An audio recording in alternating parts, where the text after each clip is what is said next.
The rifle shot echoed across the rolling prairie, startling Grace Evans from her silent reverie as she hung the last of the laundry on the line. Montana Territory, 1878, was no place for a widow with 4 daughters, yet here she stood, defending what little remained of her dignity and her homestead. Her heart raced as she gathered her skirts and rushed toward the small cabin, her mind fixed on one thought alone: her girls. "Mama!" 8-year-old Abigail came running, her blonde braids bouncing against her shoulders. "Riders coming." Grace squinted against the setting sun, spotting the cloud of dust rising from the horizon. Visitors were rare in this remote corner of the territory and rarely brought good news. She hurried inside, where her 3 other daughters, 10-year-old Rebecca, 6-year-old Sarah, and 4-year-old Hannah, huddled by the window. "Girls, away from there," Grace whispered, reaching for the shotgun her late husband Thomas had taught her to use. He'd been gone 3 winters now, taken by pneumonia, leaving her to face the harsh realities of frontier life alone. "Go to the back room and stay quiet." "But Mama," Rebecca began. "Now," Grace insisted, her voice steady despite the fear twisting her insides. Through the thin curtains, Grace counted 3 riders approaching her property. She recognized the center figure immediately: Harold Whitaker, the wealthy cattle baron who owned half the county and had been pressuring her to sell since Thomas died. The other 2 men were strangers, rough-looking cowhands with hard eyes. Whitaker dismounted first, his expensive boots kicking up dust as he approached the porch. "Mrs. Evans," he called out, removing his hat in mock courtesy. "Lovely evening, isn't it?" Grace opened the door just enough to level the shotgun at his chest. "State your business, Mr. Whitaker." The man smiled, though it didn't reach his eyes. "Now, is that any way to greet a neighbor? I've merely come to make another offer on your land, a generous one considering." "Considering what?" Grace challenged, her grip tightening on the weapon. "Considering your predicament." His gaze traveled from the worn porch boards to the patched curtains visible through the window. "A woman alone, burdened with 4 daughters and not a son among them to work this land properly. It's only a matter of time before you fail, Mrs. Evans." Grace felt heat rising to her cheeks. It wasn't the first time she'd heard such sentiments. Since Thomas's death, the townsfolk had whispered behind her back what a shame, they said, that poor Thomas never got a son, just 4 useless girls. What a burden for a widow to bear. "My daughters and I are managing just fine," she replied coldly. "And my answer remains the same. This land is not for sale." Whitaker's pleasant facade slipped. "You're being foolish. You can't possibly maintain this place. What kind of future can you provide those girls? Who will marry them with no dowry, no prospects? That's not your concern." One of Whitaker's men spat tobacco juice onto the ground. "Boss, we're wasting time. She ain't gonna listen to reason." Whitaker replaced his hat, his expression darkening. "Think about what I said, Mrs. Evans. My offer won't stand forever. Winter's coming, and it promises to be a hard one." He turned to leave, but paused. "Oh, and those fences along your north pasture, they seem to be in disrepair. Would be a shame if your few remaining cattle wandered onto my property. By law, they'd become mine." Grace watched them ride away, waiting until they disappeared over the ridge before lowering the shotgun. Her hands trembled now that the immediate danger had passed. She knew Whitaker's threats weren't idle. He'd been systematically acquiring all the small homesteads in the valley, by fair means or foul. "Mama," Rebecca appeared in the doorway, her young face etched with worry beyond her years. "Was it Mr. Whitaker again?" Grace nodded, setting the shotgun aside and opening her arms. All 4 girls rushed to her embrace, seeking the comfort she wasn't certain she could provide. How could she explain that their very existence was seen as a liability rather than a blessing? That the world viewed them as burdens rather than the treasures they were to her? "Everything will be fine," she assured them, though doubt gnawed at her resolve.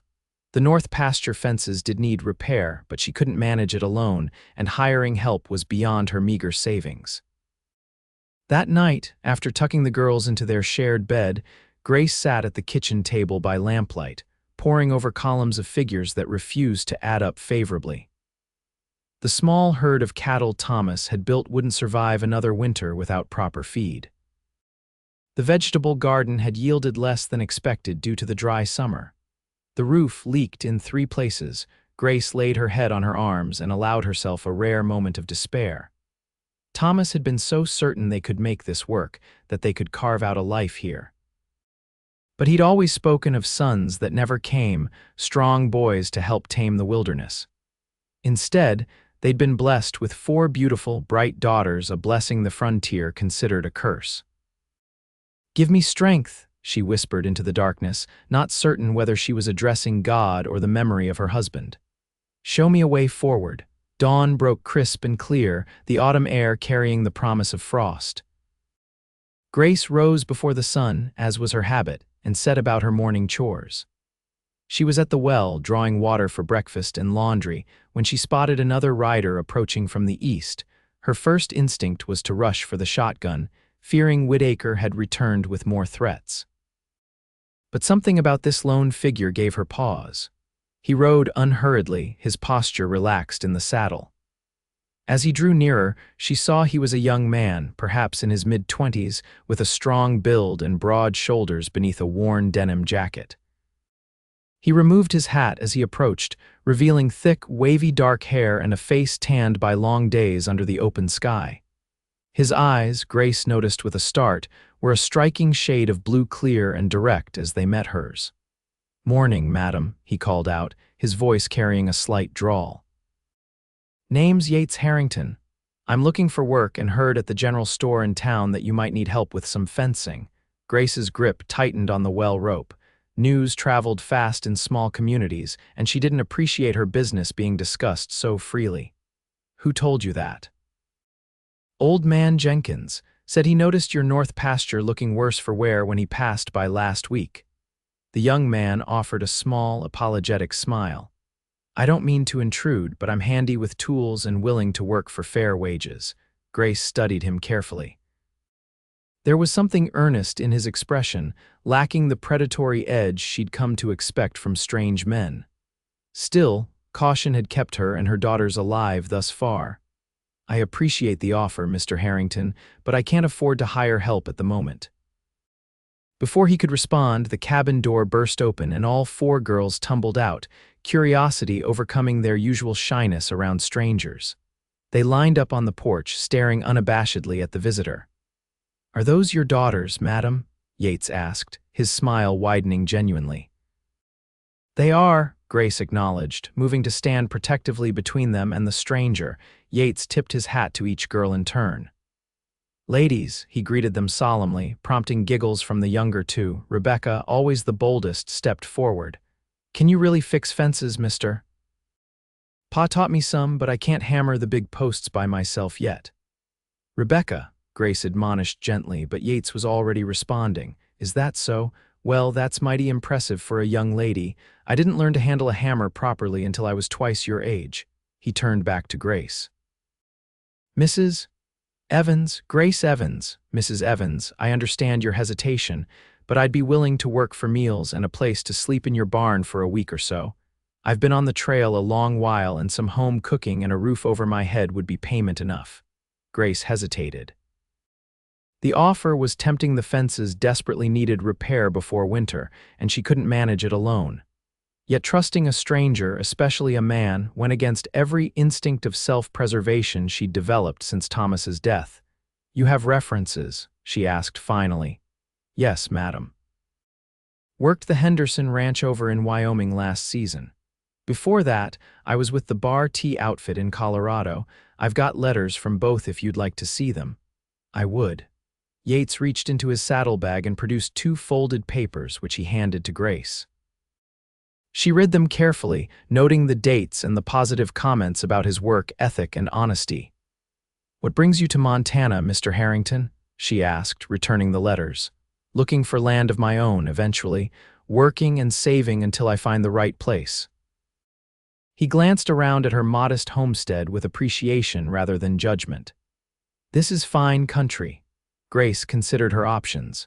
Winter was approaching, and without those fence repairs, she risked losing the cattle that represented her family's best hope for survival. This man seemed decent enough, and she still had the shotgun if he proved otherwise. 1 week, she decided. Meals and the barn. After that, we'll discuss whether there's more work to be done. Relief and satisfaction crossed Yates's face. Thank you, Mrs. Evans. You won't regret it. Mama, can I show him where the tools are? Rebecca asked eagerly. After breakfast, Grace replied. Mr. Harrington, you're welcome to join us.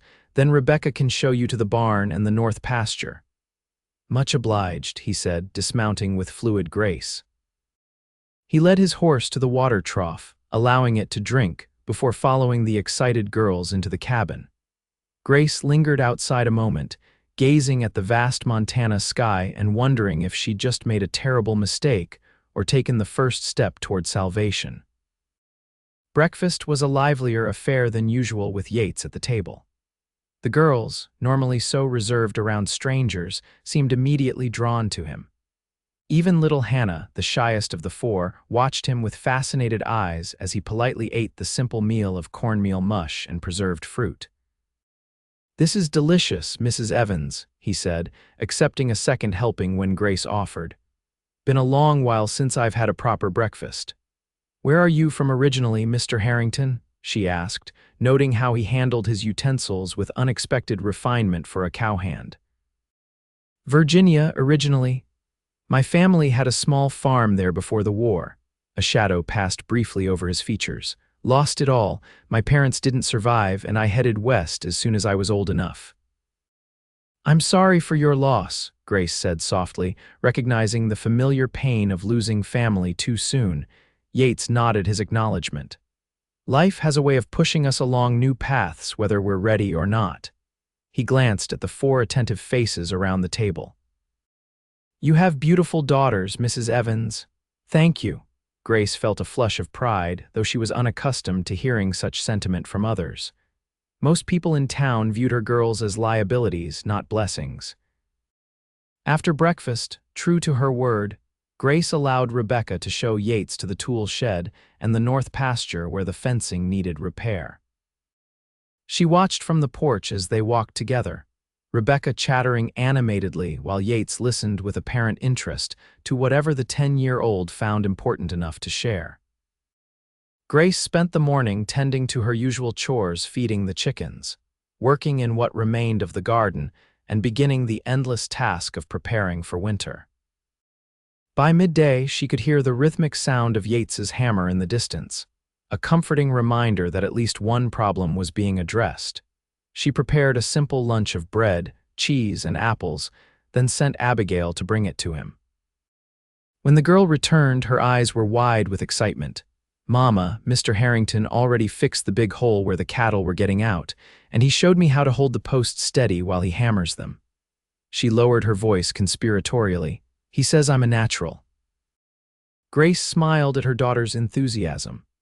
That's wonderful, dear. What else did he say? He asked about Pa and about us. I told him how you teach us reading and numbers every night, and how Rebecca can already shoot the rifle, and how Sarah's the best at finding wild berries. Abigail paused, suddenly looking uncertain. Was that all right to tell him, Mama? Of course, Grace assured her, though a flicker of unease passed through her. She'd grown accustomed to keeping their lives private, protecting her family from the judgment and pity of others. As promised, Yates worked until sunset, returning to the cabin covered in honest sweat and dirt but with a satisfied expression. Made good progress today, he reported. Should have the worst sections repaired by tomorrow evening. That's faster than I expected, Grace admitted, handing him a towel and directing him to the wash basin on the porch. I work quickly when properly motivated, he replied with a smile that crinkled the corners of his eyes.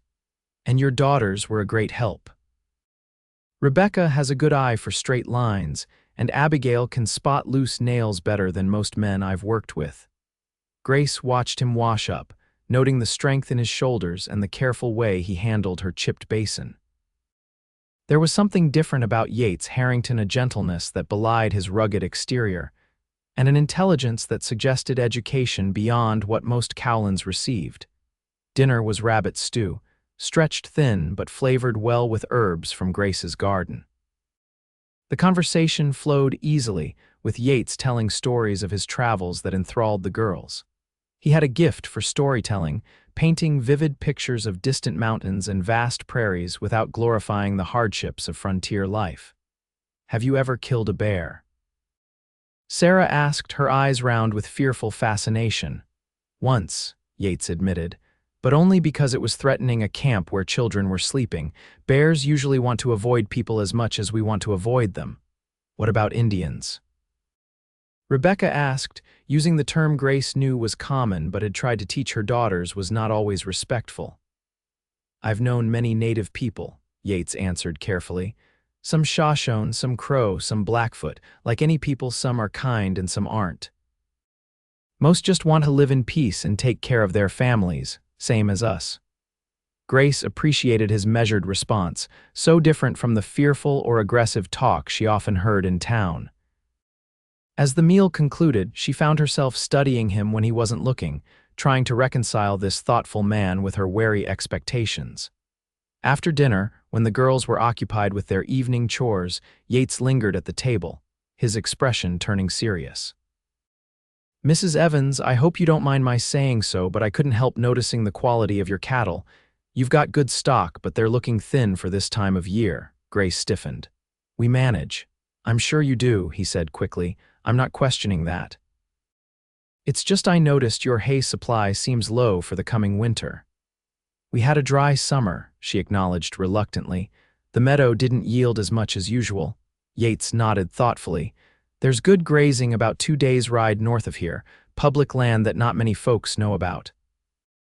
If you'd permit me after I finish the fencing, I could drive your herd up there for a week or two. Fatten them up before winter sets in." Grace narrowed her eyes. "And what would you want in return for this favor?" "To stay on a bit longer," he replied simply. "I like it here. The work is honest, the company is pleasant, and I'm in no hurry to move on just yet." She studied him, searching for hidden motives but finding only straightforward sincerity. "I'll consider it," she said finally. "Let's see how the fencing goes first." "Fair enough." He rose from the table. "Thank you for the meal, Mrs. Evans. Best I've had in months." As he headed for the door, little Hannah appeared from the bedroom, clutching a tattered book to her chest. "Mr. Harrington," she called, her voice barely above a whisper, "will you read to us before you go to the barn?" Grace started to intervene. It was presumptuous to ask such a thing of their hired help, but Yates was already kneeling to the child's level. "What have you got there, Miss Hannah?" he asked gently. "Fairy stories," she replied, offering the book like a precious gift. "Mama reads to us, but sometimes she's too tired." Yates glanced up at Grace, seeking permission. The tenderness in his expression caught her off guard, and she found herself nodding despite her better judgment. For the next half hour, Grace sat by the fire, mending clothes while Yates read to all 4 girls gathered around him on the floor. His voice changed for each character, bringing the simple stories to life in a way that had the girls alternately giggling and gasping. Even Grace found herself drawn into the tales, pausing in her work to listen. When the story concluded, Yates closed the book and handed it carefully back to Hannah. "Thank you for sharing your book with me," he said seriously. "It was a fine story. Will you read more tomorrow?" Sarah asked hopefully. "If your mother doesn't mind, and if I finish my work," Yates replied, looking to Grace again. She should have refused, should have maintained the proper distance between employer and hired hand. Instead, she heard herself say, "That would be nice, Mr. Harrington." Later, after the girls were asleep and Grace was alone in the main room, she found herself replaying the evening in her mind. There was something undeniably appealing about Yates Harrington, beyond his obvious physical attributes. He treated her daughters with respect and genuine interest, seeing value in them that most men in the territory failed to recognize. It was dangerous thinking, she knew. A week would pass quickly, and then he would move on, as men like him always did. Allowing herself, or worse, her daughters to grow attached would only lead to fresh heartache. Yet as she banked the fire for the night, Grace couldn't help glancing toward the barn where Yates slept, wondering what dreams occupied a man who could see worth in 4 fatherless girls when the rest of the world saw only burdens. The days fell into an unexpectedly comfortable rhythm. Yates worked from sunup to sundown, repairing not only the north pasture fencing but other areas that had fallen into disrepair since Thomas's death. He proved to be as good as his word, efficient, thorough, and resourceful. What surprised Grace most was his interaction with her daughters. Unlike most men of her acquaintance, who viewed girls as essentially useless on a homestead, Yates involved them in his work, teaching rather than dismissing them. He showed Rebecca how to measure and saw lumber properly. He taught Abigail the different types of nails and their uses. He let Sarah help mix whitewash for the chicken coop. Even little Hannah was given small, age-appropriate tasks that made her beam with pride at her contribution. On the fourth day, Grace was hanging laundry when she heard laughter from the direction of the corral. She walked around the cabin to find Yates giving riding lessons to the girls, one at a time on his gentle mare.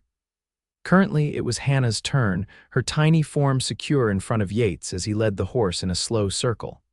"Back straight, hands holding the pommel, that's right," he was saying. "You're a natural horsewoman, Miss Hannah." The 4-year-old's face was alight with joy and pride as the other girls cheered her on. It was such a simple thing, yet Grace couldn't remember the last time she'd seen her youngest so animated. Yates looked up and noticed Grace watching. For a moment, uncertainty flashed across his features as if he feared he'd overstepped. "Mrs. Evans," he called, "I hope you don't mind. The girls mentioned they haven't had much chance to ride since your husband passed." "I don't mind," Grace replied, surprised to find it was true. Thomas had always intended to teach the girls to ride properly, but time and circumstances had prevented it. "It's a skill they should learn." Relief visibly washed over Yates's face, followed by a smile that made something flutter in Grace's chest. "They're quick learners, all of them." That evening, after another storytelling session that had become a nightly ritual, Yates lingered as the girls prepared for bed. Grace noticed he seemed to have something on his mind. "Is everything all right, Mr. Harrington?" she asked, keeping her voice low. "Yes, madam. I just wanted to let you know I've finished the essential fencing repairs." He hesitated. "My week is nearly up." "Oh," Grace felt an unexpected pang of disappointment. "You've done excellent work. The pastures are more secure than they've been in years." "Thank you." He shifted his weight, uncharacteristically awkward. "I was wondering if you'd given any thought to my offer about taking your cattle north for better grazing." Grace had, in fact, been thinking about it constantly. The practical benefits were undeniable. Her small herd desperately needed to put on weight before winter, but extending Yates's stay meant prolonging whatever complex emotions his presence had begun to stir in her and her daughters. "It's a generous offer," she said carefully. "But I'm not comfortable with you taking my entire herd so far away." "I understand your caution," he replied. "What if we compromise? I could take half the herd and you could keep the rest here as insurance, or better yet," his eyes brightened with a new idea, "you and the girls could come along." "Come along," Grace repeated, startled by the suggestion. "Yes, it would be a proper cattle drive, though small. The girls would learn valuable skills, and you could see for yourself that I'm not planning to rustle your livestock." His smile was teasing but warm. "Plus, I imagine it's been a long while since you've been further than town." He was right about that. Since Thomas's death, Grace had rarely ventured beyond the boundaries of her property except for necessary trips to the general store. The idea of days on the trail, away from the constant reminders of struggle and loss, held an unexpected appeal. It would mean leaving the homestead unattended, she pointed out, already considering the logistics despite herself. "For less than 2 weeks," Yates countered. "And I noticed you're on good terms with the Peterson family to the east. Perhaps they could check on things every few days." Grace was silent for a long moment, weighing the risks against the potential benefits. The girls would be ecstatic at the adventure. The cattle would have better chances of surviving winter with proper grazing. And perhaps most importantly, though she barely admitted it to herself, it would mean more time in Yates Harrington's company. "I'll need to think about it," she said finally, "and speak with the Petersons." Yates nodded, accepting her caution without offense. "Of course, it's a big decision." He moved toward the door but paused with his hand on the latch. Regardless of what you decide about the cattle, Mrs. Evans, I want you to know these past days have been a pleasure. Your daughters are exceptional young ladies, and it's been an honor to know them and you." The sincerity in his voice left Grace momentarily speechless. By the time she gathered her thoughts, he had already slipped out the door, leaving her alone with a heart beating faster than it had any right to. The next morning, Grace rode to the Peterson homestead while Yates watched the girls. Ellen Peterson, a kindly woman in her 50s who had shown Grace nothing but support since Thomas's death, readily agreed to check on the property during their absence. "It'll do you good to get away for a spell," Ellen said, her weathered face creasing with a knowing smile. "And that Harrington fellow seems decent enough. My Robert spoke with him in town last week, says he has a good reputation with the ranchers he's worked for." "It's just a practical arrangement," Grace insisted, feeling heat rise to her cheeks. "The cattle need better grazing before winter." "Of course they do," Ellen agreed, her tone making it clear she wasn't fooled. "Just like you need someone who looks at those girls of yours the way that young man does, like they're treasures instead of troubles." Grace couldn't deny the observation. In a world that had consistently devalued her daughters for the simple fact of their gender, Yates's genuine appreciation of them was as refreshing as it was rare. When she returned home and announced they would be going on the cattle drive, the girls' excitement was explosive. They rushed about the cabin, gathering items they deemed essential for the journey, chattering about sleeping under the stars and being real cowgirls. Yates took the news with quiet satisfaction, immediately beginning preparations. He helped Grace plan what supplies they would need, which cattle to take, and the best route to the northern grasslands. His knowledge was impressive, and his consideration for the girls' comfort and safety evident in every suggestion. The morning of departure dawned clear and cool, a perfect early autumn day. Grace had packed carefully food, bedding, changes of clothing, medicines, and her husband's revolver, which she tucked discreetly into her saddlebag. Caution had kept her family alive thus far, and she wasn't abandoning it entirely, regardless of how trustworthy Yates seemed. The girls could barely contain their excitement as they mounted the horses Yates had borrowed from the Petersons' Rebecca, sharing with Sarah, Grace with Hannah, and Abigail riding proudly on her own gentle mare. Yates had spent the previous afternoon ensuring each girl knew the basics of handling a horse, and their confidence showed in their straight backs and eager faces. "Everyone ready?" Yates asked, already mounted on his own horse, the small herd of cattle gathered behind him. "Ready." The girls chorused. Grace took one last look at the cabin that had been both haven and prison these past 3 years. "We're ready," she confirmed, surprised by the sense of liberation that flooded her as they set off down the trail, the first day passed in a blur of new experiences. The girls were fascinated by every aspect of the cattle drive, from the way Yates used different whistles to direct the herd to the methods of keeping the animals moving at a steady pace. They asked endless questions, which Yates answered with patience and often humor. By late afternoon, they had covered a respectable distance. Yates selected a campsite near a small creek in a protected hollow with good grass for both horses and cattle. "This is perfect," he explained as he helped the girls dismount. "Water for drinking and washing, shelter from the wind, and we can see in all directions if anyone approaches." Grace appreciated his caution. Though Indian attacks were rare in this part of Montana these days, and most travelers were peaceful, the frontier still held dangers for the unwary. Setting up camp proved to be an adventure in itself. Yates showed the girls how to gather firewood, which types burned best, and how to arrange it for cooking. He demonstrated how to picket the horses properly and set up a simple bedroll. All the while, he treated them not as helpless children, but as capable apprentices, praising their efforts and gently correcting mistakes. As dusk fell, they sat around the campfire eating a simple but satisfying meal of beans, bacon, and biscuits. The open sky stretched endlessly above them, gradually filling with stars as darkness deepened. "I've never seen so many stars," Rebecca breathed, her head tilted back in wonder. That's because we're away from even the small lights of our cabin, Yates explained. Out here, nothing competes with the sky. He pointed upward.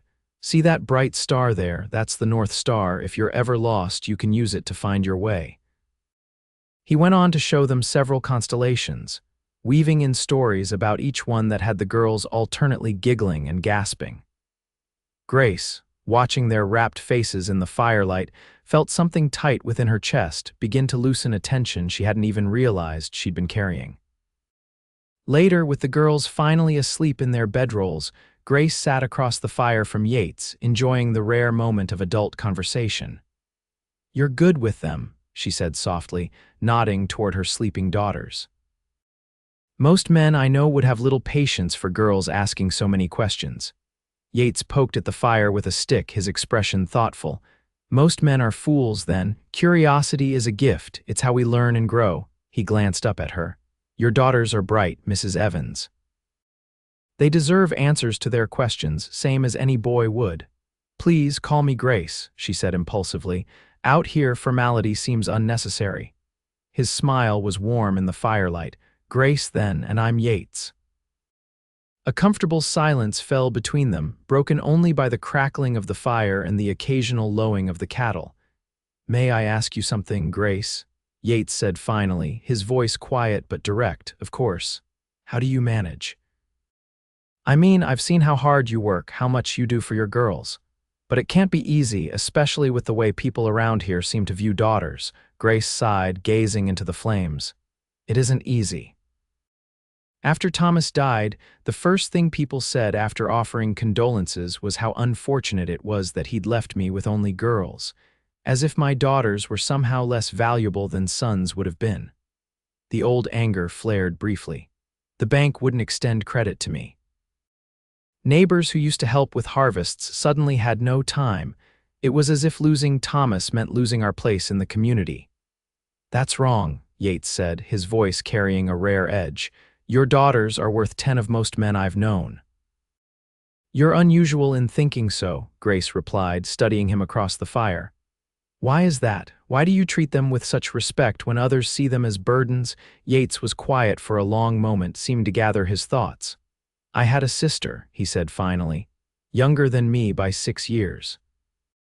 Emily was her name, smartest person I ever knew, could read at 4, knew her multiplication tables by 5, but our father—" He paused, his jaw tightening momentarily.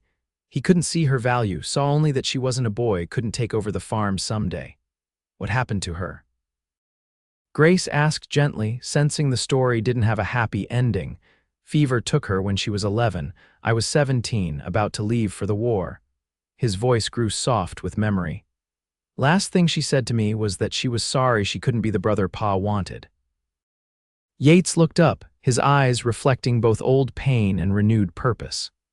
"No child should ever feel like they're a disappointment just for being born who they are." Grace felt tears pricking at her eyes, moved by both his story and the evident depth of feeling behind it. "I'm sorry about your sister." "It was a long time ago," he said. "But I promised myself that if I ever had children of my own, or if I ever had the chance to make a difference in a child's life, I'd make sure they knew their worth wasn't tied to their gender." The conviction in his voice stirred something in Grace, a recognition of shared values that felt increasingly rare in this harsh frontier world. Before she could formulate a response, however, little Sarah stirred in her sleep, whimpering softly from a dream. Grace moved immediately to comfort her daughter, stroking her hair until she settled back into peaceful slumber. When she returned to the fire, the moment had passed, but a new understanding lingered between them. "We should get some rest," Yates suggested. "Tomorrow will be another full day." Grace nodded, retreating to her own bedroll, positioned protectively between her daughters and the rest of the world.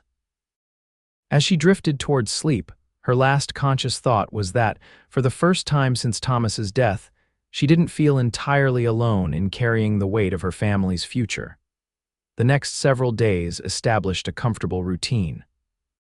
They would rise with the sun, have a simple breakfast, break camp, and drive the cattle for several hours. Midday brought a brief rest, then more travel until Yates found a suitable location to make camp for the night. The girls thrived in this new environment. Rebecca revealed a natural talent for horsemanship, quickly learning to help Yates keep the cattle together.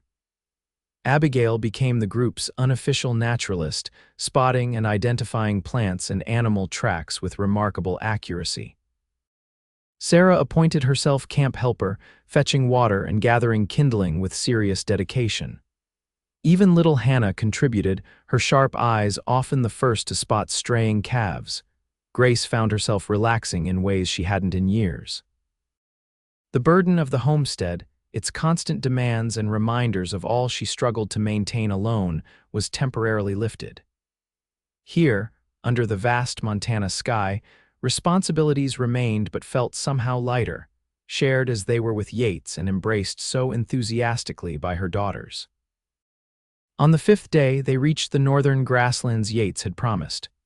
The rolling meadows stretched before them, lush with late-season grasses that had the cattle lowing with anticipation. "It's beautiful," Grace breathed as they crested a final hill and the panorama spread before them. "Told you it would be worth the journey," Yates said, satisfaction evident in his voice. "There's a good camping spot by that stand of cottonwoods near the creek. We can set up there for a few days, let the cattle graze their fill." The spot he'd chosen was indeed perfect sheltered, with fresh water and plenty of open space for the cattle to roam while remaining in sight. As they made camp, Grace noticed Yates seemed more relaxed than she'd seen him before, as if he too had shed some invisible burden during their journey. That evening, after another satisfying meal cooked over the campfire, the girls pleaded for a story. "Not one from the book," Rebecca specified, "a real story about when you were younger." Yates leaned back, considering, "All right. Did I ever tell you about the time I helped drive 3,000 cattle from Texas to Kansas?" The girls shook their heads eagerly, settling in closer around the fire. "I was about 18, just back from the war and looking for work. Signed on with an outfit headed north on what they call the Kishome Trail." Yates painted a vivid picture of the massive herd, the dangers they faced from storms and river crossings, the camaraderie of the cowboys, and the triumph of reaching their destination after months on the trail. He had a natural gift for storytelling, and Grace found herself as captivated as her daughters. The way he described the open plains, the night sky, and the freedom of the trail spoke of a deep love for this life he'd chosen. When the story concluded and the girls reluctantly headed to their bedrolls, Grace remained by the fire with Yates, as had become their custom. "You have a way with words," she observed. "Not what one expects from a cowhand," he smiled slightly. "My mother was a schoolteacher before she married my father. She made sure I knew my letters and my numbers, and she read to me every night, same as you do for your girls." He poked at the fire, sending sparks spiraling upward. "I've always loved stories. They help make sense of the world." "Is that why you came west, for the stories?" "Partly," he admitted. "After the war, after losing my family, Virginia held too many ghosts. I wanted open spaces, room to breathe, a chance to write my own story." He looked up at her. "What about you? What brought your family to Montana?" "Thomas had big dreams," Grace said, memories both fond and painful washing over her. "He wanted land of his own, a legacy to pass down to future generations. We came out from Pennsylvania 7 years ago when Rebecca was just a baby." She sighed softly. "He was a good man, my husband. Hard-working, kind, he loved the girls, never made them feel less for being daughters instead of sons, but even he spoke of eventually having a boy to take over the homestead." "And now that responsibility falls to you and your daughters," Yates observed. "Yes, and we manage day by day." Grace gazed into the flames. "But sometimes I wonder if I'm doing right by them, trying to hold onto the land. Perhaps they'd have better opportunities elsewhere, where girls aren't valued solely for their potential as wives and mothers." "Where would you go if you could go anywhere?" Yates asked, his tone genuinely curious. Grace hadn't allowed herself such speculations in years. "I don't know. Perhaps Oregon. I've heard women have more rights there, can even vote in some places, or California.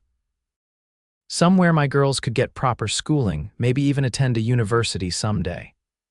"Those are worthy dreams," Yates said softly, but I think you underestimate what you're giving them right where you are.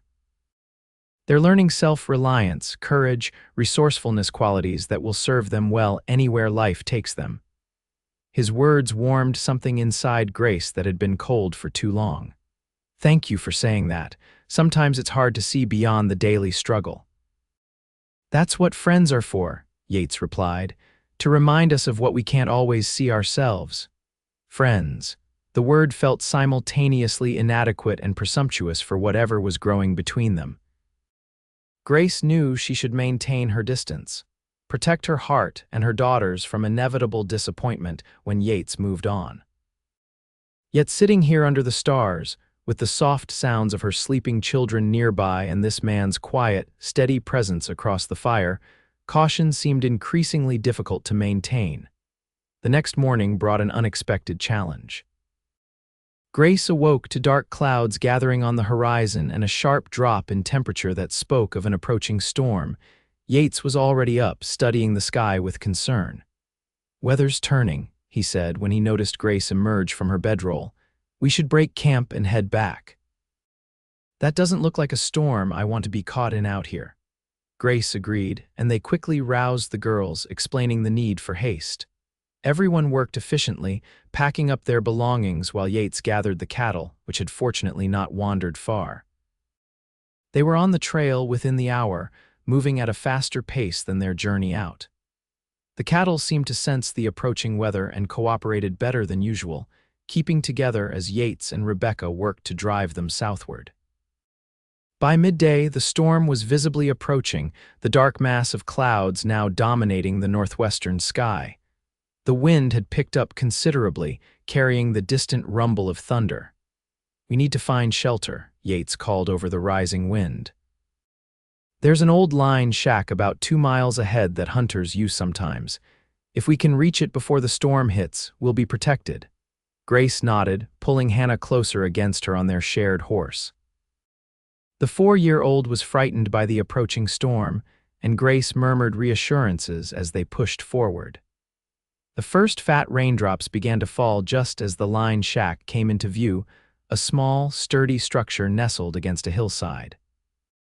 Yates directed the cattle into a natural hollow nearby where they would have some protection from the elements, then helped Grace and the girls dismount and hurry into the shack while he quickly secured the horses.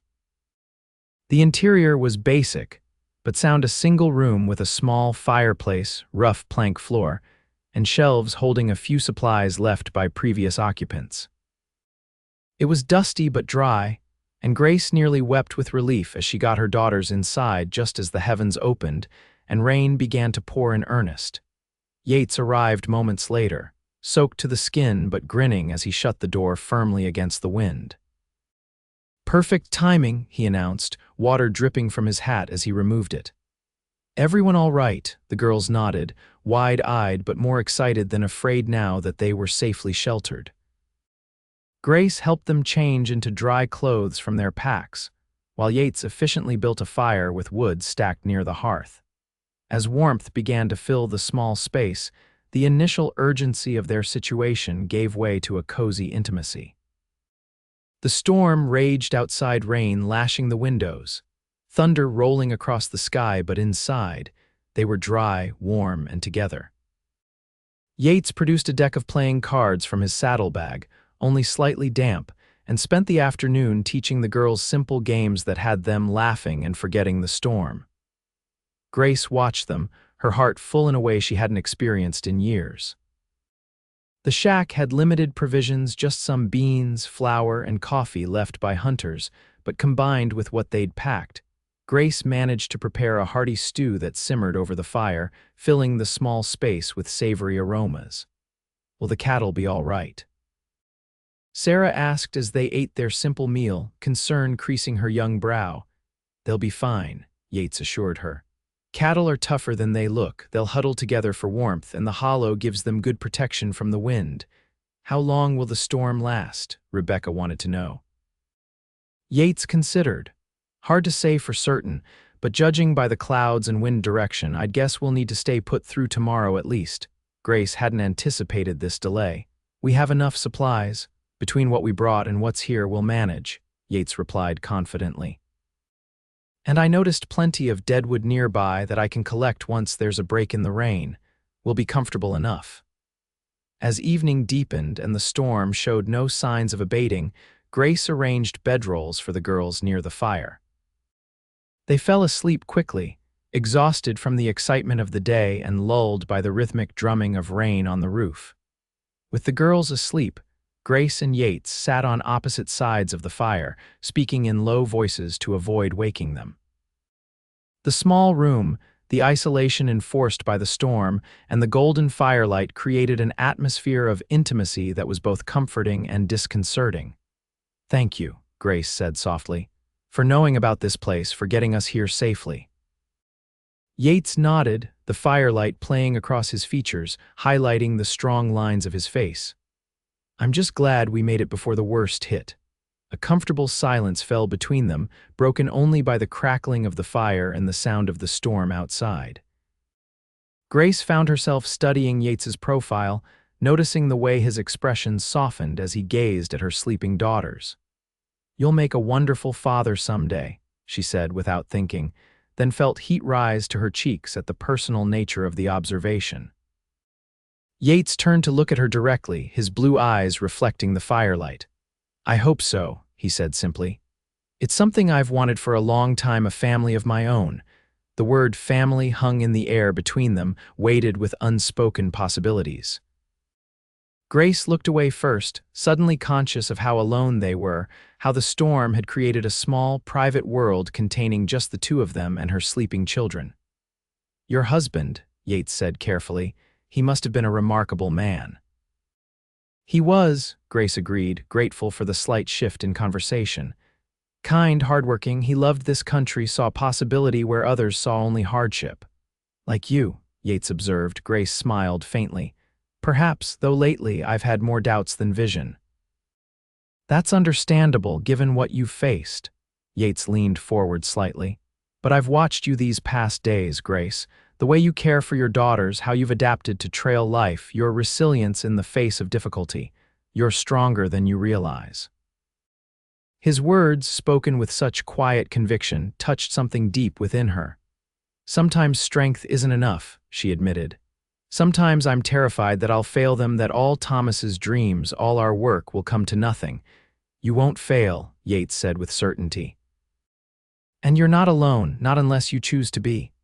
The implication in his words was unmistakable. Grace felt her heart beat faster, aware they were approaching a threshold she wasn't certain she was ready to cross. "Yates," she began, then faltered, unsure what she wanted to say. He seemed to understand her hesitation. "It's late," he said gently, "and it's been a long day. We should get some rest." Grace nodded, grateful for his perceptiveness, for not pressing her to articulate feelings she was still coming to terms with herself. "Good night, Yates. Good night, Grace." She settled into her bedroll beside her daughters, listening to the storm and to Yates's quiet movements as he banked the fire for the night.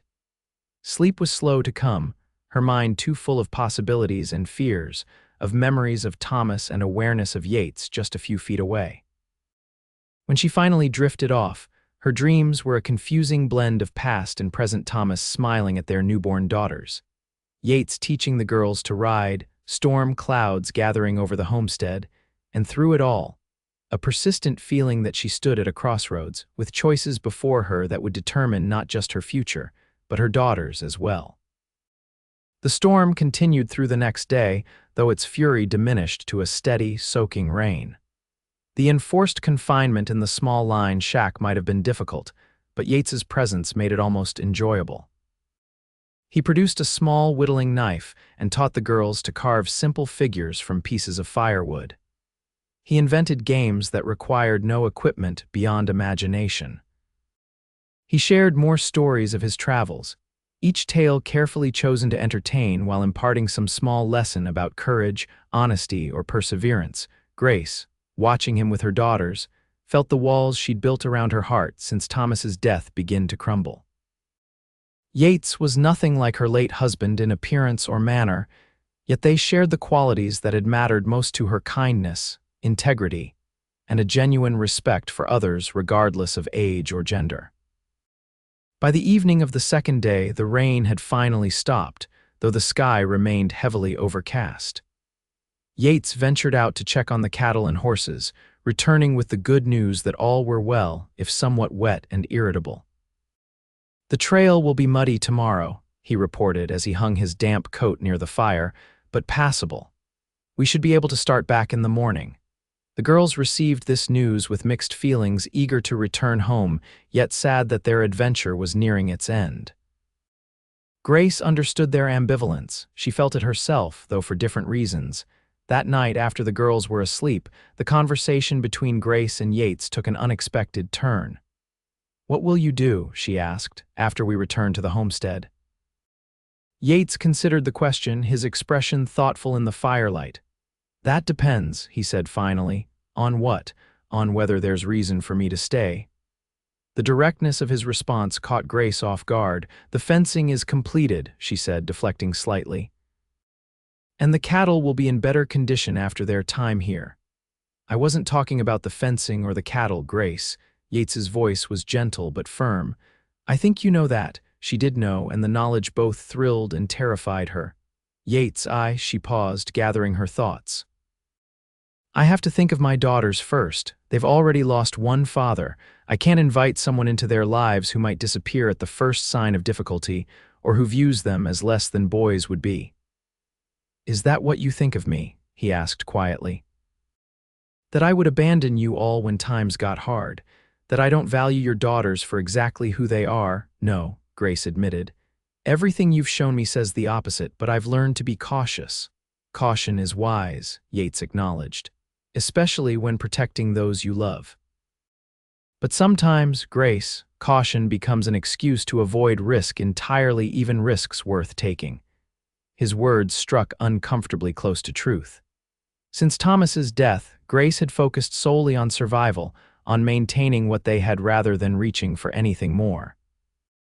The idea of opening herself and her family to new possibilities was simultaneously appealing and frightening. "What exactly are you proposing, Yates?" she asked, needing clarity. He met her gaze steadily. "When we return to your homestead, I'd like to stay, not as a hired hand, but as a partner. I have savings enough to invest in the property, to buy more cattle, to make improvements that would secure your future. In time, if things between us develop as I hope they might, perhaps we could consider a more permanent arrangement." The careful phrasing of his proposal touched Grace deeply. He wasn't presuming, wasn't rushing, but offering a path forward that respected both her independence and her need for security. "And my daughters," she pressed, though she already knew his answer. "Your daughters," he said with a smile that reached his eyes, "are extraordinary young women in the making. I would consider it a privilege to help raise them, to see them grow into the remarkable people they are already becoming." His expression grew serious. "I know I could never replace their father, and I wouldn't try, but I would strive every day to be worthy of a place in their lives and in yours." Grace felt tears gathering, not of sadness, but of a complex mixture of hope and lingering fear. "I need time," she said finally. "To think, to be certain." "Of course," Yates replied without hesitation. "Take all the time you need. I'm not going anywhere unless you ask me to." The quiet assurance in his voice was more powerful than any passionate declaration could have been. He was offering patience, understanding, and commitment, gifts more precious than gold in the harsh reality of frontier life. "Thank you," Grace whispered, and though she said nothing more that night, something fundamental had shifted between them, like the first thaw after a long winter. The journey back to the homestead took 3 days, slowed by muddy trails and streams swollen from the recent rains. Despite the challenges, there was a lightness to their traveling company that hadn't been present on the outward journey. The girls chattered constantly, planning what they would tell the Petersons about their adventure. Yates taught them trail songs that soon had all of them, even Grace, joining in the choruses. They arrived home in late afternoon, the familiar silhouette of the cabin against the Montana sky stirring complex emotions in Grace's heart. It was home, the place where she had known both profound joy and devastating loss. Yet somehow, returning to it now felt different, less like seeking shelter and more like making a choice. Ellen Peterson rode over shortly after their arrival, having spotted them from her property. She brought fresh bread and news of the homestead during their absence. "Everything's fine here," she reported. "Robert checked the chicken coop and garden daily. You haven't missed much, except for Whitaker making more noise in town about expanding his holdings." Grace tensed at the mention of the cattle baron. What's he saying now? Same as always. That small homesteaders can't survive out here, that the land should go to those who can properly develop it. Ellen rolled her eyes. "Though he's been particularly vocal about your place since you left. Seems to think your absence proves his point about a woman with daughters having no business trying to run a homestead." Anger flashed through Grace, familiar and hot. Before she could respond, however, Yates spoke up from where he was unloading supplies nearby. "Mrs. Evans and her daughters managed that cattle drive better than most men I've worked with," he said, his tone conversational but with an edge of steel beneath. "And this homestead is in better shape now than many I've seen run by men with sons." Ellen smiled approvingly at him. "I've been saying something similar for years, Mr. Harrington, though not everyone's willing to hear it." She turned back to Grace. "Will your friend be staying on?" The question was innocent enough, but Grace caught the knowing look in the older woman's eyes. "We're discussing possibilities," she answered carefully. Ellen nodded, satisfied. "Good, you think about those possibilities, Grace. Life's too short to face it alone if you don't have to." With that parting wisdom, she mounted her horse and headed back to her own property, leaving Grace with much to consider. The next morning, Grace awoke to the familiar sounds of her homestead chickens clucking, a light breeze rustling through the aspens near the porch, her daughters beginning to stir in their bed. And something else, the rhythmic sound of an axe splitting wood. She dressed quickly and stepped onto the porch to find Yates already at work, a substantial pile of split firewood growing beside him. He paused when he saw her, wiping his brow with his sleeve. "Morning," he called. "Thought I'd get a head start. Winter will be here before we know it." The simple domesticity of the scene, this capable man preparing her home for the coming season, stirred something profound in Grace's heart. It wasn't just the practical help, though that was welcome. It was the implication of continuity, of shared purpose, of a future together. "Yates," she said, decision crystallizing within her. "I'd like to speak with you after breakfast." He nodded, reading the seriousness in her expression. "I'll be here." Breakfast was a lively affair, with the girls still full of stories from their adventure. Grace let them chatter, her mind occupied with what she would say to Yates afterward. She had spent much of the night thinking, weighing possibilities against risks, hopes against fears.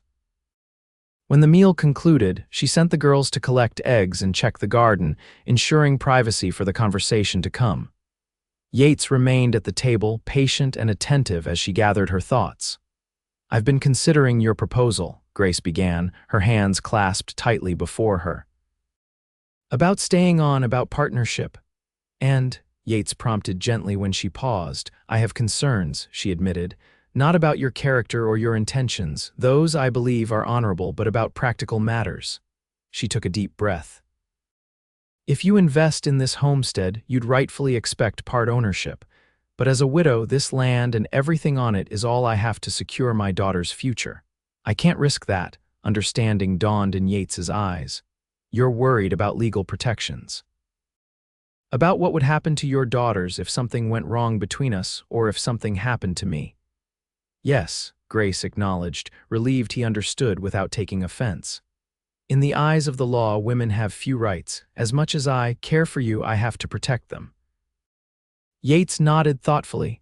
"That's entirely reasonable, Grace, and there are solutions." He leaned forward, his expression earnest. "We could draw up a formal agreement with a lawyer in town, specifying that your ownership of the homestead remains intact regardless of my investment. My contribution would be to the livestock and improvements, not the land itself." The suggestion was practical, considerate of her concerns while still offering a path forward. "You would do that, invest without guarantee of ownership?" "Yes," Yates said simply. Because what I'm investing in isn't just land or cattle, Grace. It's a future with you and your daughters. Grace felt something within her shift, the last barrier of caution giving way to hope. There's one other thing, she said, her voice steadier now. If we do this, if we build a life together, I need to know that you truly see my daughters as the blessings they are, not as substitutes for sons you might wish for, not as second best. Yates's expression softened. Grace, when I look at Rebecca, I see a young woman with the courage and determination to run her own ranch someday, if that's what she wants. When I see Abigail, I see a natural healer, the way she notices details and cares for every living thing. Sarah has the spirit of an explorer, curious and brave, and Hannah, her gentle heart and quick mind, could take her anywhere she dreams of going. He reached across the table, tentatively covering her hand with his. I don't want sons instead of your daughters. I've wanted them just as they are from the moment I saw them tumble out that door to greet me. Tears filled Grace's eyes at his words, at the sincere appreciation he expressed for each of her children as individuals with their own gifts and futures. It was everything she'd ever wanted someone to see in them, everything society had failed to recognize. Then yes, she said, her voice thick with emotion. Yes to partnership, yes to building a future together. Yes to giving my daughters our daughters, if you'll have them the chance to grow up with a man who values them for exactly who they are. The joy that spread across Yates's face was like sunrise breaking over the mountains. He stood, drawing her to her feet and into his arms. I will spend every day making sure you never regret that decision, he promised. His voice husky with feeling, Grace allowed herself to lean into his strength, to accept the comfort and promise of his embrace. When he lowered his head to kiss her, it felt like coming home in a way the cabin alone never had, a belonging that transcended place and circumstance. The sound of running feet and excited voices broke them apart just as the kiss ended.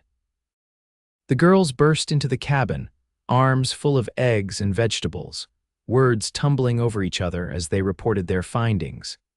They stopped short at the sight of their mother in Yates's arms, 4 pairs of eyes widening with surprise and dawning comprehension. Rebecca, always the spokesman, stepped forward. Mama, is Mr. Harrington staying with us? Grace exchanged a glance with Yates, who gave her an encouraging nod. Yes, she told her daughters. If it's all right with you girls, Mr. Harrington Yates will be staying. We're going to be partners in running the homestead together. The reaction was immediate and overwhelming. The girls dropped their gatherings and rushed forward, surrounding the adults in a group embrace that threatened to topple them all. Questions and exclamations poured forth. Would Yates live in the cabin? Would he teach them more about horses? Could they call him Yates instead of Mr. Harrington? In the midst of the happy chaos, Grace caught Yates's eye over the girls' heads. The look that passed between them held promise, understanding, and a depth of feeling that needed no words. They both knew that challenges lay ahead. Whitaker's continued pressure, the harsh realities of frontier life, the adjustments of blending their lives together. But in that moment, surrounded by the joyful acceptance of her daughters, Grace felt a certainty that had eluded her since Thomas's death. They would face whatever came together as a family.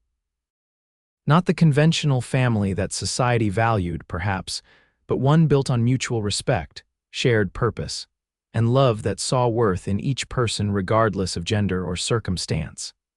And in that, Grace realized they had already found success greater than any material prosperity could provide. Spring arrived on the Evans homestead with a riot of wildflowers and new beginnings. The winter had been challenging as predicted, but with Yates's help and foresight, they had weathered it far better than Grace had dared hope. The cattle, fattened from their time in the northern grasslands, had maintained good condition through the cold months. The reinforced barn had withstood the heavy snows. The root cellar, expanded under Yates's direction in late autumn, had kept them supplied with vegetables. Most importantly, the cabin had been filled with warmth that went beyond the physical heat of the well-stocked fireplace. There had been reading lessons in the evenings, with Yates taking turns with Grace to instruct the girls. There had been music, once Yates repaired the old fiddle that had belonged to Thomas and revealed a surprising talent for playing it. There had been laughter, increasingly frequent as Grace allowed herself to shed the heavy mantle of grief and worry she'd worn for so long. Now, as she stood on the porch watching Yates work with Rebecca and Abigail in the newly expanded garden, Grace felt a contentment she had thought lost forever. The legal agreement he had suggested had been drawn up in town, ensuring her ownership of the homestead remained secure while allowing him to invest in their shared future. His savings had gone toward additional cattle, better tools, and improvements to the buildings that made their daily lives easier, but his greatest contribution couldn't be measured in dollars or physical improvements. It was in the way Rebecca stood taller these days, confident in skills Yates had taught her. It was in how Abigail's natural curiosity had blossomed under his patient answers to her endless questions.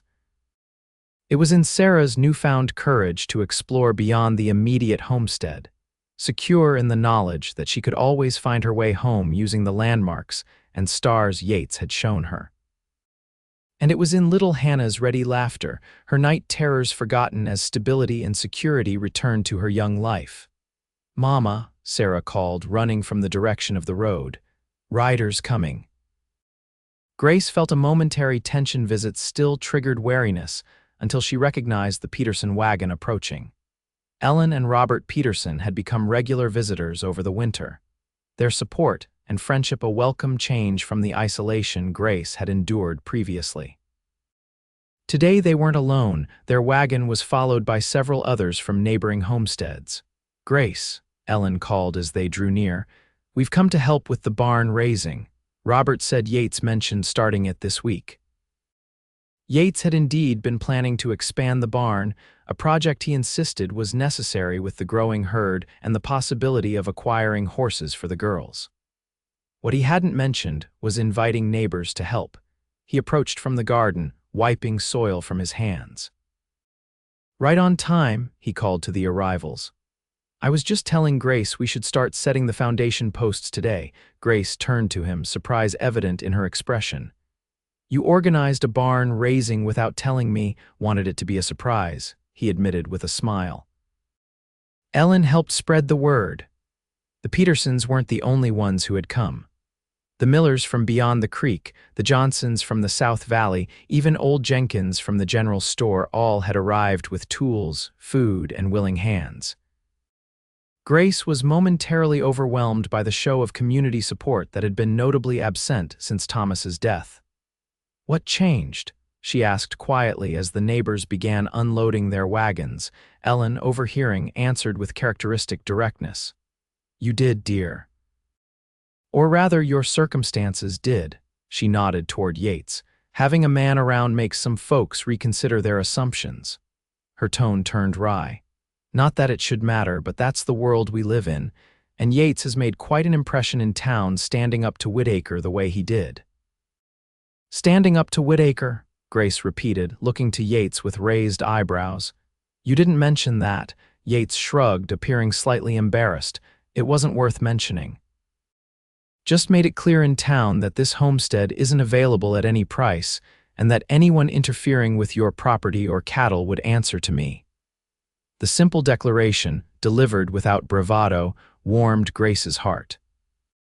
Yates had never tried to take over decisions about the homestead or assume authority over her or her daughters. Instead, he had positioned himself as their defender and partner, supporting rather than supplanting her role. The barn raising became an impromptu celebration. Men worked on the frame while women prepared food and children played underfoot. Grace's daughters moved confidently among their neighbors, no longer isolated by their mother's widowhood or their own gender. Rebecca helped with the actual construction, her strength and skill drawing admiring comments rather than the dismissal such interest might have received previously. As the day progressed, Grace found herself beside Ellen, watching the communal work with a sense of wonder at how much had changed in less than a year. "He's good for you," Ellen observed, nodding toward Yates as he patiently showed young Sarah how to measure lumber correctly. "For all of you." "Yes," Grace agreed simply. He is. When's the wedding? Ellen asked with characteristic directness. Grace felt color rise to her cheeks. We haven't decided. There's been so much to do getting through winter, planning for spring. Hum. Ellen's knowing look suggested she wasn't fooled by the evasion. Well, don't wait too long. Life's shorter than we like to think. The older woman's words stayed with Grace throughout the day. As neighbors departed at dusk, leaving a substantial portion of the new barn completed and promises to return the following weekend, she found herself contemplating the future with greater clarity than before. Yates joined her on the porch after the girls were in bed, a nightly ritual they had established during the winter. He handed her a cup of coffee and settled beside her on the bench, his solid presence both familiar and still thrilling after all these months. "Penny for your thoughts," he said after a comfortable silence. Grace smiled, leaning slightly against his shoulder. "I was thinking about how much has changed, how different life is now from a year ago, good different." "Very good," she assured him, turning to study his profile in the fading light. "Yates," Ellen asked, "when we're getting married?" He chuckled softly. "Ellen's not one for subtlety, is she?" He set his coffee aside and took her hand in his. "What did you tell her?" "That we haven't decided." "Which is true," Grace hesitated, then continued, "but perhaps we should." Yates shifted to face her more directly. "Grace Evans, are you proposing to me?" The teasing note in his voice made her laugh. "Perhaps I am. Do you object?" "Not in the slightest." His expression grew more serious. "I've been waiting for you to be ready. Didn't want to rush you or the girls." The consideration behind his words touched her deeply. "I think we're ready," she said softly. "All of us." Yates lifted her hand to his lips, pressing a kiss to her knuckles with a tenderness that made her heart ache. "Then yes, Grace Evans, I would be honored to marry you, to be a husband to you and a father to your daughters." The simple acceptance, without grandiose declarations or dramatic gestures, was perfectly Yates, sincere, direct, and trustworthy. Grace leaned forward to kiss him properly, a freedom she still marveled at after years of loneliness. When they separated, Yates kept her close, his arm around her shoulders as they gazed at the stars emerging in the darkening sky. "There is one thing," he said after a moment. "What's that?" "I'd like to adopt the girls, legally, I mean. Give them my name, make them my heirs as much as yours." He turned to meet her eyes. "Not to replace Thomas in their memories, he'll always be their father by blood. But to ensure they're protected, that no one can ever question their place or their rights." Tears pricked at Grace's eyes, not of sadness but of profound gratitude for this man who continued to prove his love for her daughters in ways both large and small. "I think they'd like that," she managed. "I know I would." 2 months later, on a perfect June morning, Grace Evans became Grace Harrington in a simple ceremony performed in the town church. Her daughters stood beside her, each holding a bouquet of wildflowers gathered that morning. Yates, handsome in a new suit purchased for the occasion, spoke his vows in a voice that carried clearly to everyone assembled, not just promises to Grace, but to each daughter by name, pledging his protection, guidance, and unconditional love for as long as he lived. The celebration afterward, held at the homestead, drew more neighbors and friends than Grace would have thought possible a year earlier. The new barn, now completed, was decorated with ribbons and lanterns for dancing. There was music, laughter, and a sense of community that had been painfully absent during her years of widowhood. As evening approached and the festivities continued, Grace found a moment of quiet with Yates near the corral, away from the main celebration. "Happy?" he asked, his arm around her waist. "Completely," she assured him, leaning into his embrace. "Though I still can't quite believe how much has changed." "Believe it," he said, turning her gently to look at the homestead spread before them, the sturdy cabin with its new roof, the expanded barn, the thriving garden, the healthy cattle in the distance. "This is just the beginning, Grace." She followed his gaze, seeing not just the physical improvements but the less tangible changes as well. Her daughters dancing with neighborhood children, accepted and valued. Neighbors who now saw her family as an asset to the community rather than a burden to be pitied. A future that held promise rather than mere survival. "You know," Yates said thoughtfully. "I've been thinking about what you said last year about Oregon or California, about opportunities for the girls beyond what Montana might offer." Grace looked at him in surprise. "That was before." "Things are different now." "They are," he agreed, "but the principle remains. Your daughters, our daughters, deserve every chance to become whoever they want to be, whether that's ranchers or teachers or doctors or anything else they set their minds to." "Montana Territory isn't known for its educational opportunities for girls," Grace acknowledged. "But we teach them at home, and they're learning practical skills every day." "True. But I've been corresponding with a former Army friend who settled in Oregon. He tells me they're establishing colleges there that accept women students, and California has even more opportunities." Yates smiled at her widening eyes. "I'm not suggesting we leave anytime soon. We have years before the girls are ready for such decisions. But I want you to know that I'm open to possibilities, to moving on from here if that's what's best for them when the time comes."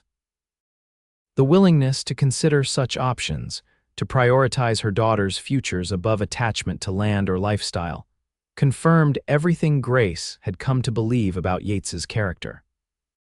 He truly saw her girls not as burdens or limitations, but as individuals with potential limited only by the opportunities available to them.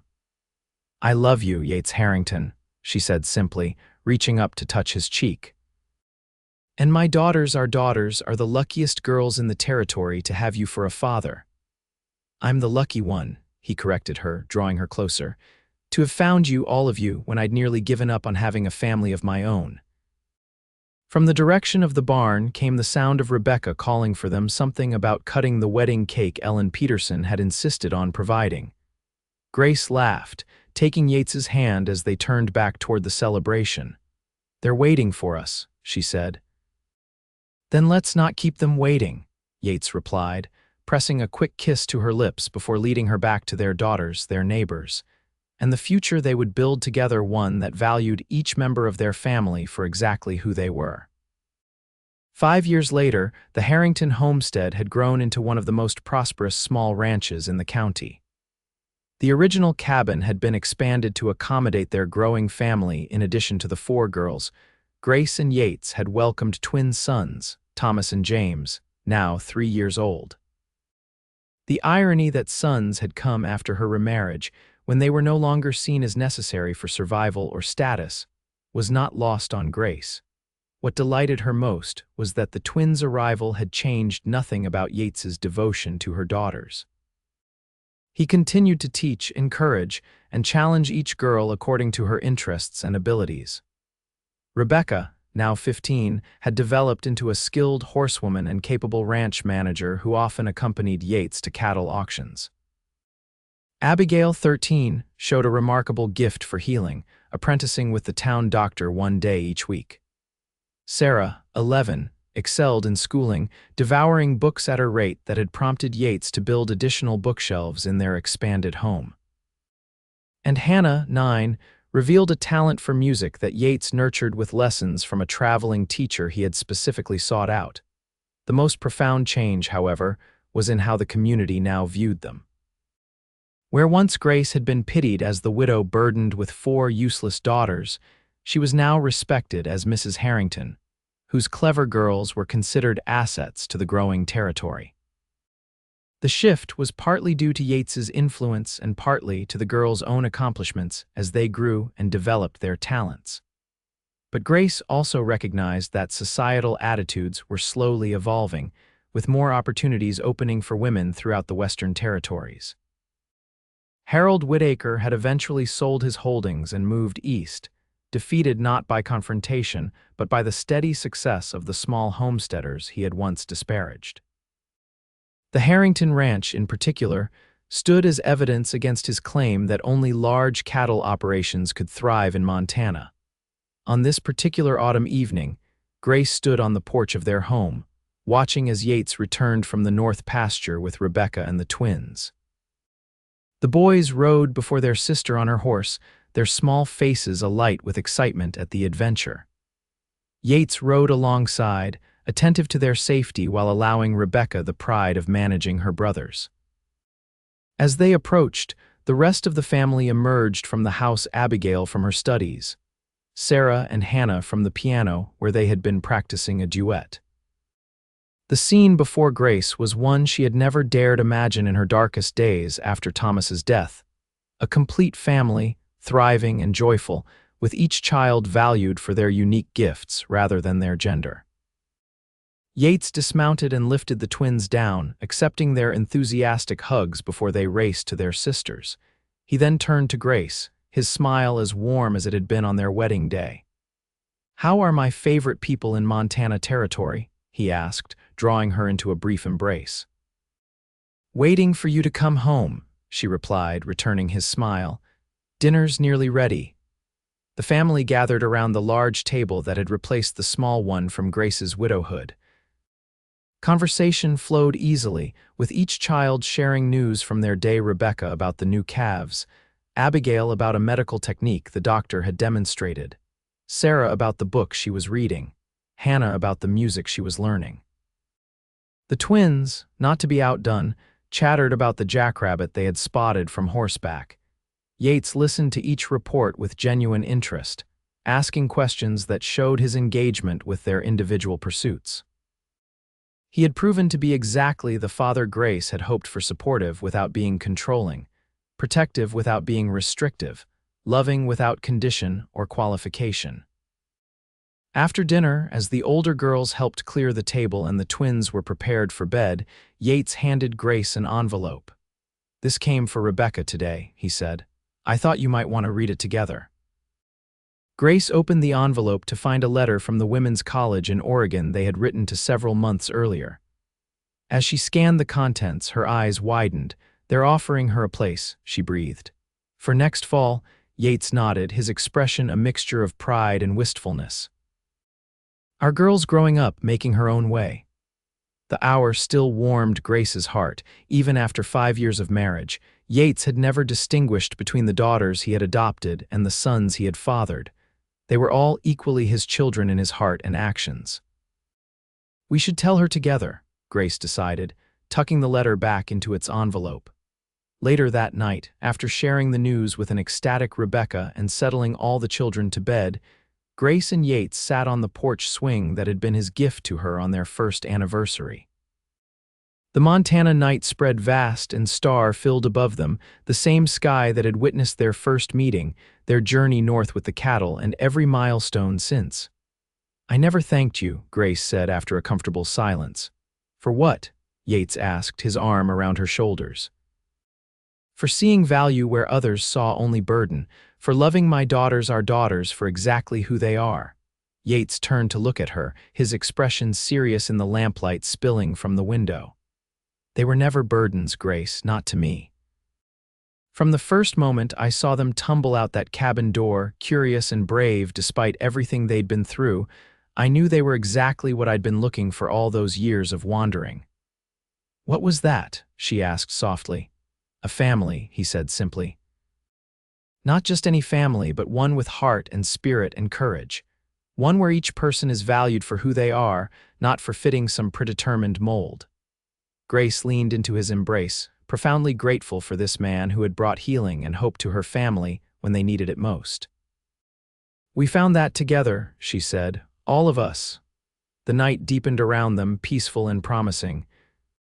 Inside the house, 6 children slept securely, each dreaming their own dreams of the future, dreams made possible by love that recognized worth beyond conventional boundaries, that saw daughters not as burdens but as blessings beyond measure.